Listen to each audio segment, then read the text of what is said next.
Balbirnie to call upon. The likes of Paul Sterling, Kevin O'Brien, George Dockrell is still around.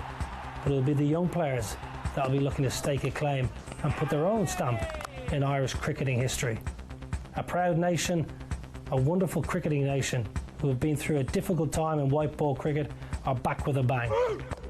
Well, Ireland's strength undoubtedly lie in their top three batters, Paul Sterling, Kevin O'Brien and Andy Balbirnie, the captain. Since 2019, those three batters have been in the top 10 of the T20 international rankings, with Sterling as high as number 2 at one stage, Kevin O'Brien at 4 and Andrew Balbirnie at number 8.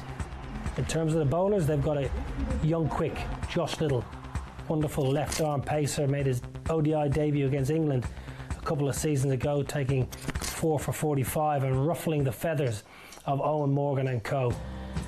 Excellent slow balls and variations are in Josh Little's armoury, and he'll be crucial for Andrew Balbirnie, both with the new ball but especially at the death. Every side around the world know how dangerous Ireland can be and won't take this proud cricketing nation lightly. At World Cups and T20 World Cups in particular, it always throws up an unsung hero. Yes, we know about the well-known names of the Irish side and all the nations, but always, absolutely always, there's an unsung hero. One player that maybe came into the tournament a little out of form. Maybe there was question marks over selection, but he wins a game for his country and becomes a national hero overnight. Watch out for this Irish side. There are plenty of heroes in that group. Having been awarded Test status in 2017, Ireland was something of a disappointment at the qualifiers in 2019, losing games to Canada, the UAE and the Netherlands. They now sit 12th in the ICC rankings as they prepare to take part in their 6th ICC Men's World T20. And they play the Netherlands again on the 18th of October in Abu Dhabi, in a match which will go a long way to determining who goes through from Group A. At 37 years of age, Kevin O'Brien is the oldest man in the squad and a veteran of all 5 of Ireland's previous appearances at the tournament. His experience will be invaluable, so too that of the spinning all-rounder Simi Singh.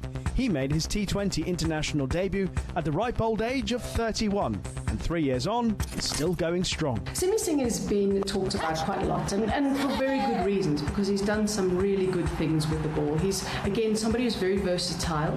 He can bowl with a new ball, no problem, and he's very comfortable doing that as a spinner. He doesn't have too much problem in doing that.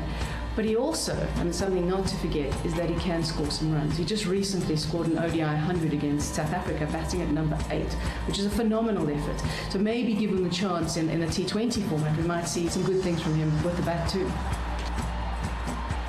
I think there's a changing of the guard with Ireland. I think new players are coming in. New blood is coming in. It's green blood, by the way.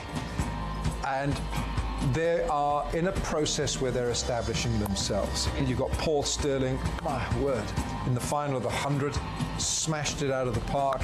New names coming in though, Curtis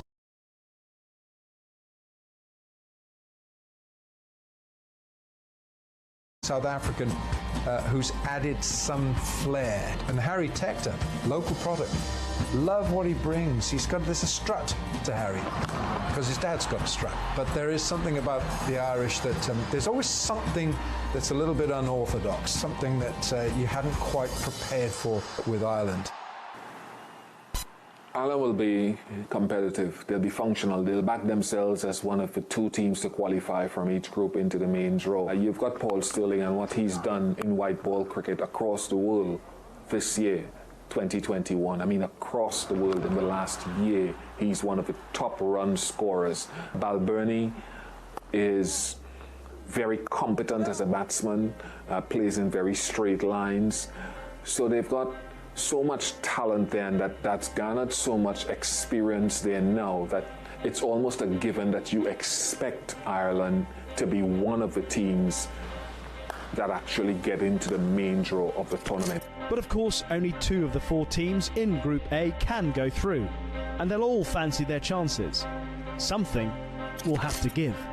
Well, I think Group A is going to be very, very tight. Difficult to call. They've got 4 strong sides: Sri Lanka, Ireland, Netherlands and Namibia.